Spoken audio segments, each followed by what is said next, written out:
네, 이번에는 전문가 눈에 띈 특징주 한번 살펴볼게요. 먼저 마르스 전문가께서 좋은 사람들 가지고 오셨습니다. 자, 전문가님 오늘은 좀 빠졌네요. 2.74% 하락하면서 5,680원의 종가를 형성을 했는데요. 우리가 그 주말에 남북미 정상이 판문점에서 만나면서 그 다음 날 상한가까지 터치를 하고 그 다음 날도 굉장히 좋았는데 오늘은 조금 빠졌네요. 이 종목을 가지고 오신 이유는 앞으로 남북 경협주가 더욱더 기대가 된다. 지금 오늘 파란불 켰지만 걱정 말라라는 뜻일까요? 네, 이제 좋은 사람들을 가지고 있는 뭐냐 한다면은 이게 좋은 사람들이라는 브랜드가 휴게소에 가면 좀 많이 보여요. 약간 좋은 사람들이라는 브랜드를 좀 볼 수 있는데 실제 아시겠지만 좋은 사람 브랜드 자체가 이 속옷을 만들거나 좀 그런 브랜드라 볼 수 있을 것 같습니다. 근데 이게 왜 지금 이슈가 되고 주가 급등 나오고 있는가 바로 아시겠지만 남북 경협주 중 하나입니다. 남북 경협주에서도 무슨 관련주? 개성공단 관련주라 말씀드릴 수 있을 것 같아요. 왜? 이번에 아시겠지만 이번에 이 G20 회의가 끝나고 트럼프가 방한을 했습니다. 그리고 나서 어디를 갔죠? DMZ를 갔어요. DMZ에서 우리 문재인 대통령님이 이 트럼프와 이 DMZ에서 무슨 얘기를 나눴습니까? DMZ에 대한 얘기를 했어요? 아니죠. DMZ에서 개성공단을 바라보면서 개성공단에 대한 설명을 해드렸습니다. 그러다 보니까 그 관련 이슈를 받고 어떤 종목이 좋은 사람들이 급등을 났다 말씀드릴 수 있을 것 같고요. 그 이후에 판문점에 가서 이 남북미 최초로 만나서 얘기를 나눴다 볼 수 있을 것 같습니다. 그래서 제일 중요한 게 뭐냐 한다면은 지금 시장에서 제가 계속 얘기했습니다.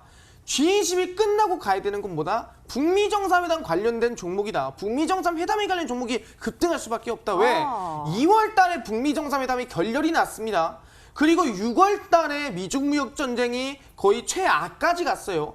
그럼 6월 달에 실제로 지금 거의 3주밖에 안 된 것들을 갑자기 와서 화해하고 갑자기 미중 무역 전쟁 우리 끝낸 걸로 하자. 이렇게 하기 말이 안 되거든요. 그럼 바로 2월 달 4개월 전, 5개월 전에 지금 문제를 만들었던 거를 지금 와서 이제 해결할 때가 왔다라는 거예요. 그래서 미중 무역 전쟁이 시간이 좀 걸리겠지만 지금 트럼프 대통령이 잡아야 될 건 뭐다? 바로 북미 정상회담이고 그러기 위해선 뭐가 필요하다? 비핵화가 필요하고 그러기 위해선 당연히 아시겠지만 대북 제재가 필요하다. 그 대북 제재 관련된 남북 기업 종목 중 하나인 좋은 사람들이 급등 나왔다 볼 수 있을 것 같습니다. 그렇다는 건 뭐냐 한다면은 아직 대북 제재 관련된 안 간 종목들 또는 더 갈 수 있는 종목들, 상한가를 올릴 수 있는 종목들 시장에 널리고 깔렸다 말씀드릴 수 있을 것 같거든요. 그렇기 때문에 그 남북경협 종목 중에서도 이번에 대북 제재 수혜를 받을 수 있는 이 상한가 후속주가 어떤 종목인지 방송 끝까지 보시면서 꼭 알아가셔라 말씀드리도록 하겠습니다. 네, 알겠습니다. 기대 많이 해보도록 할게요. 자, 이번에는 마이스로 전문가님이 분석해 주실 특징주가 궁금한데요. 러셀 가지고 오셨습니다. 전문가님 제가 푹 하고 웃을 뻔했어요. 네. 이 종목이 우리 어제 주식와이프 전문가님 맞추실 때 그 반도체 그 예전 거 쓰던 거를 이제 깨끗하게 이렇게 또 해가지고 다시 파는 업체라면서 이거 아닐까요? 라고 하셨는데 오늘 굉장히 좋은 흐름 보여줬습니다. 18.14%나 급등했고요. 장중 한때는 2,675원까지 올라섰거든요. 이 종목 어떻게 뭐 또 오늘 배 아프셔서 가지고 오신 거예요? 예, 아니 뭐 어제 제가 사실 맞추지 못했어요. 어제 그 전문가님께서 갖고 나온 거 맞추지 못했지만 일단 제가 어떤 관점에서 이거를 말씀을 드렸냐고 하는 거에 대해서는 아마 우리 시청자분들도 다 들으셨을 거라고 생각을 합니다.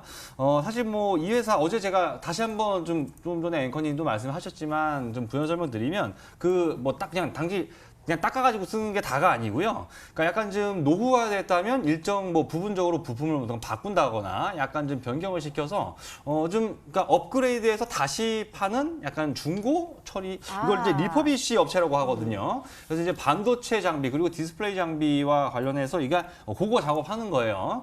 그런데 이게 좀 왜 그러냐면 약간씩 그냥 버리고 새로 사지 하겠지만은 여러분들 그 제가 여기 저 뭡니까 우리나라 저 반도체 회사 중에 그 일하는 친구 하나 있는데 한번 전에 술 마시다 물어봤어요. 장비가 보통 비싼 게 얼마나 하냐 그랬더니 뭐 자기가 알고 있는 것 중에 제일 비싼 건 2천억 정도 한답니다. 그러니까 그런 장비 비싼 거는 실은 이거 뭐 오래됐다고 버릴 수가 없어요, 사실. 그래가지고 일정 부분 약간 뭐 이런 식이겠죠. 그래서 그 업체가 아무래도 이제 우리나라에서 이제 뭐 새로 뭐 평택이다 뭐다 증설하게 되면 그런 과정에서 당연히 수혜를 받는다. 그래서 이제 차트 보시면은 어제 제가 말씀드렸을 때가 오늘 요 딱 저 직전이었거든요. 그러니까 제가 항상 여러분들 방송 나오면 입버릇처럼 뭐라 그럽니까? 시세 터진 거 보고 사면 늦는다. 거래 터진 거 보고 사면 늦는다. 오늘 이 양봉 나오기 전까지 어제는 전혀 뭐 그런 조짐이 없었어요. 그래서 저는 생각해요. 사실 뭐 저도 여기서 뭐 차트 얘기를 하긴 하지만 진짜 급등의 재료가 되는 부분은 실은 차트가 아니라 항상 저는 여기서 스토리에서 나오는 거거든요. 그래서 거래 없다고 나온 이 부분 좀 참고하시면은 어쨌든 이게 올라간 이유는 그거죠. 사실 이번 이제 지난 주말을 지나가면서 일본이 뭐 일본이라고 말을 해야 될지 아니면 아베 총리라고 말을 해야 될지 모르겠지만 우리나라 삼성전자 어떻게 좀 해보겠다고, 그죠? 과거에 여러분들 잘 아시다시피 과거에 삼성전자가 메모리 시장에서 치킨 게임이라는 걸 했어요. 서로 손해보고 파는데 누가 끝까지 버티나 하다가 도시바 망했고 LP 다 망했습니다. 그래서 아마 열받아가지고 지금 이러는 것 같아요. 하지만 그러한 일본의 제재가 어쨌든 그 소재 자체가 뭐 일본의 독점, 어떤 특허가 걸려서 독점 생산하는 게 아니기 때문에 그 공백 기간 안에 충분히 한 석 달 얘기하고 있지만 대체제가 분명히 나올 수 있다라는 이제 그런 기대감들이 뭐 업계 쪽에서는 얘기가 나오고 있는 모양입니다. 그래서 오늘 오히려 일본의 어떤 규제 소식이 반도체 장비주들, 소재 업체들 막 다 날아가고 있어요 지금.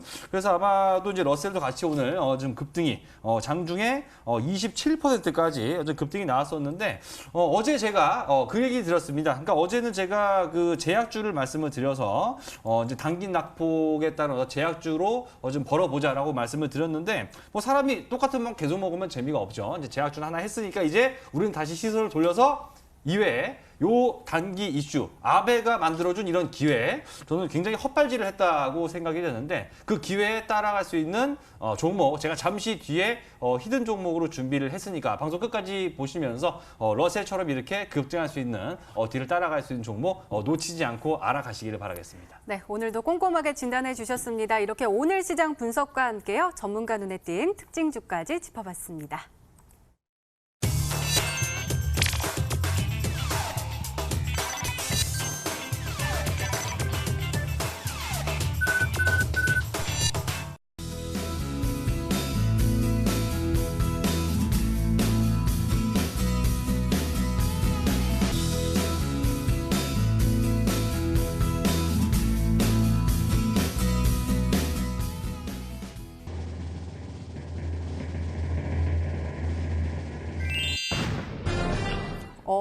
딜리가 정답이었습니다. 제가 창에서는 한두 번 좀 본 것 같긴 한데 굉장히 저한테 좀 생소하거든요. 가격 전략 좀 잘 좀 세워주세요. 네, 딜리 같은 경우에는 좀 생소할 수 있어요. 실제로 이번에 DMZ 관련 종목이라 한다면은 뭐 이화공영이라든가 아니면 네. 여러분들이 흔히 알고 있는 삼육물산, 코아스 뭐 이런 종목이지 않을까 생각하겠지만 사실상 숨겨진 종목일수록 더 크게 간다는 거 알고 있어야 된다 말씀드리겠습니다. 실제로 이미 삼육물산 같은 경우, 코아스 같은 경우 이미 급등세가 많이 나왔습니다. 딜리를 보시면 아시겠지만 차트상 이번에 매물대를 막 돌파했어요. 보시면 아시겠지만 지금까지 돌파를 못하던 구간 라인대를 지금 완벽하게 지지를 만들어주고 있거든요. 그렇다고 한다면 지지를 받아주고 단기 급등이나 단기 상승이 나올 수 있으면 하다고 말씀드릴 수 있을 것 같고, 그래서 이번에 DMZ 주변에 토지도 보유하고 있고 공장도 보유하고 있기 때문에 관련 수혜를 받는다 말씀드리겠습니다. 그래서 딜리는 매수가 드리겠습니다. 시초가 이하입니다. 음봉이 나오면 매수하셔라 말씀드리겠고요. 목표가 나이대를 본다고 한다면 상단에 대략 2,560원 라인대입니다. 상단에 매물대 구간이고요. 이 구간 돌파하는 거 지켜보시고 손절가 라인대는 2,200원 잡으시면서 천천히 들고 가셔라. 이번에 남북기업주 DMZ 관련주로 지켜보셔라 말씀드리도록 하겠습니다.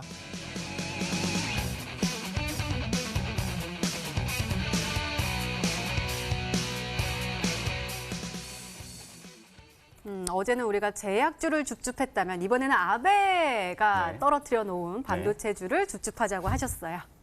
예, 뭐 기회를 만들어 줬으니까 또 주워 먹어주지 않으면 또 예의가 아닌 것 같아서 일단은 뭐 최근에 반도체 관련주에 대해서 사실 머리로는 우리가 걱정을 하고 있지만 시장에서는 오히려 좀 환영하고 있는 분위기가 되고 있습니다. 좀 전에 자막도 나갔지만은 일단은 뭐 이건 정치적인 성향 여부를 떠나서 사실 이 우리나라가 이게 은근 이런 게 있어요. 우리가 다른 나라한테 축구 지는 건 상관없는데 일본한테 지면 좀 괜히 열받고 말이죠. 맞아요. 그런 것처럼 특히나 이번 정부 입장에서는 더더군다나 약간 이번에 그 G20에서도 한일 정상회담만 안 했죠. 그래서 이거 보면은 확실히 좀 싫어하긴 하나 봐요. 그래서 일본의 이번 조치에 대해서 우리 정부 쪽에서 일단 뭐 WTO에 제소하는 이런 이제 실무적인 그런 대응뿐만이 아니라 매년 1조씩, 해마다 1조씩을 업체들한테 들이부어서 이런 이제 기존 우리가 다른 나라 나라, 뭐 일본을 비롯해서 뭐 다른 뭐 장비 같은 경우는 뭐 네덜란드라든가 미국 같은 데도 많이 의존을 하고 있거든요. 그래서 이참에 이런 약점이 파악이 됐으니 이참에 우리가 이제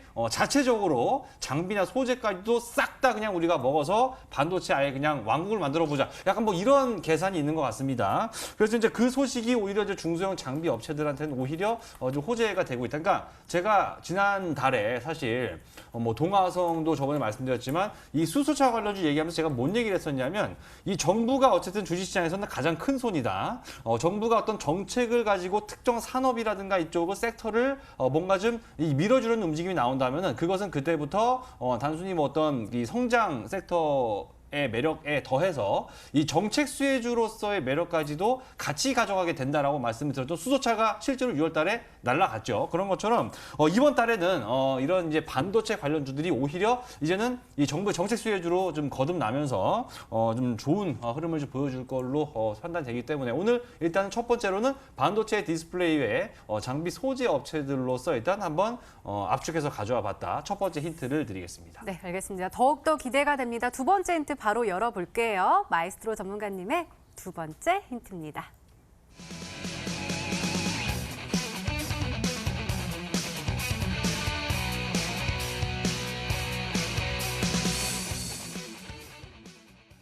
일단은 삼성전자가 붙었기 때문에 조금 강한 종목인 것 같은데 네. EUV가 뭐예요? 예, 익스트림 울트라 바이올렛의 약자입니다. 오. 그러니까 UV는 알죠? UV 네네네. 차단제 그 자외선 맞아요. 차단 크림이 네네네. UV 차단제잖아요. 네네. 앞에 익스트림이 붙은 거예요. 그럼 엄청나게. 네, 자외선의 어떤 영역을 더 벗어난 어떤 아. 그 광선이다. 네네네. 이렇게 좀 보시면 될 것 같은데 참고로 지금 그 삼성전자 그 어디 저 밑에 화성 캠퍼스인가요? 그쪽에 지금 뭐 이제 그때 한번 이거 중공식도 했고 그죠? 그때 이거 깃발 거꾸로 나와가지고 좀 웃음거리가 된 적도 있고 했었는데 이제 여기 참고로 또 우리 대통령도 한번 왔다 간 걸로 알고 있습니다. 어쨌든 이게 요게 뭐냐면 이게 지금 공정을 말하자면 굉장히 복잡한데 이번에 일본이 우리나라한테 안 판다고 했던 이제 그 물질이 결국 빛을 쏴가지고 이게 어쨌든 그 빛의 그림자가 지니까 그림자가 아닌 부분만 빛이 닿아가지고 어쩌고 뭐 이런 거거든요.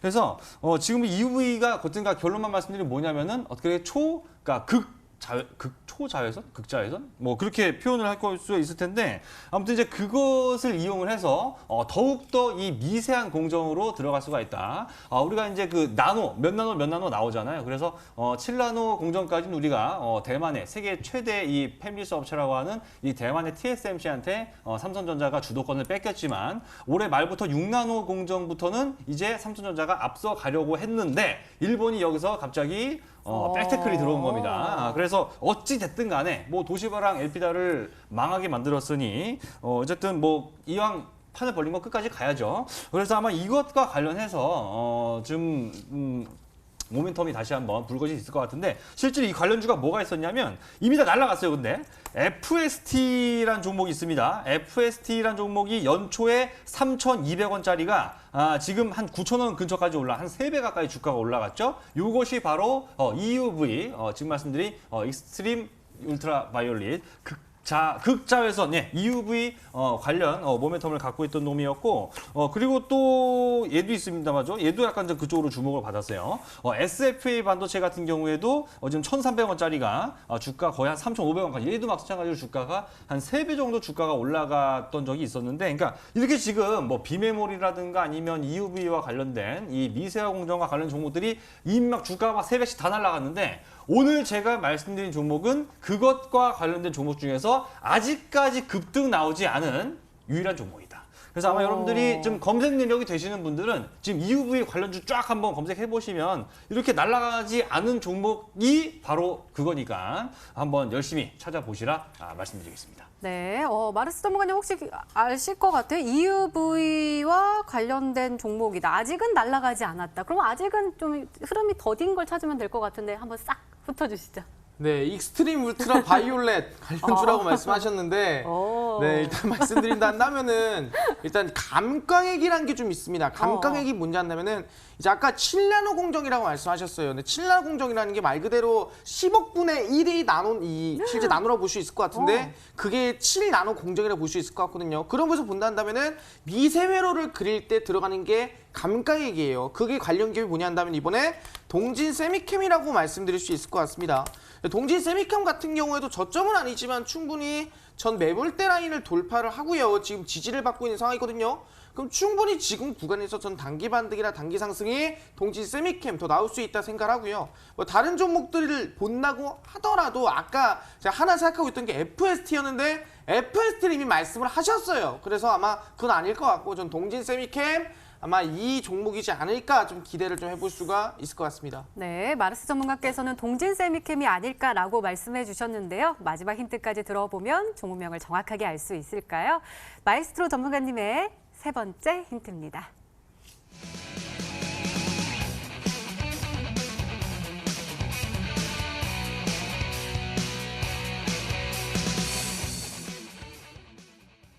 우리가 오늘장 분석을 할 때도 지금 외국인이 다 팔고 있으니까 시장이 네. 좀 내려가고 있잖아요 라고 말씀해 주셨는데 이 종목은 다른가 봐요. 계속 꾸준히 사고 있어요? 예, 이 종목은 외국인들이 아시다시피 지금 우리나라가 코스닥에서 유난히 외국인이 많이 네, 팔고 네, 있다는 네, 얘기는 중소형주 쪽 수급이 안 좋다는 거거든요. 아, 근데 오늘 제가 말씀드린 종목이 대형주는 아닙니다. 네. 중소형주인데 이 종목 같은 경우는 외국인들이 지금 눈에 불을 켜고 마치 뭔가에 쫓기는 것처럼 지금 당장 이 종목을 쓸어 담지 않으면 뭔가 큰일이 벌어질 것처럼 쓸어 담는 것이 최근 20거래 중에서 딱 3일 빼고 20거래 중에서 17일 동안 매수를 좀 했는데 그 앞서서 아마 근데 저는 이런 생각이 있어요. 주식시장에서 우리가 급등할 종목은 이미 개인 투자자들이 다 알고 이미 개인 투자자들이 다 사서 들어가는 종목에서는 절대로 급등이 나오기 어렵다라고 생각을 하는데 지금 그 얘기 나서 동진세미캠이라는 종목을 잠깐 보니까 이거 한번 잠깐 보면서 말씀드릴게요. 이 동진세미캠 종목을 보니까 최근에 보시면 어떻습니까? 이 화면에서 지금 여러분들 뭐 숫자는 자세히 안 봐도 되고 빨갛냐 파랗냐만 보면 돼요. 여기 보시면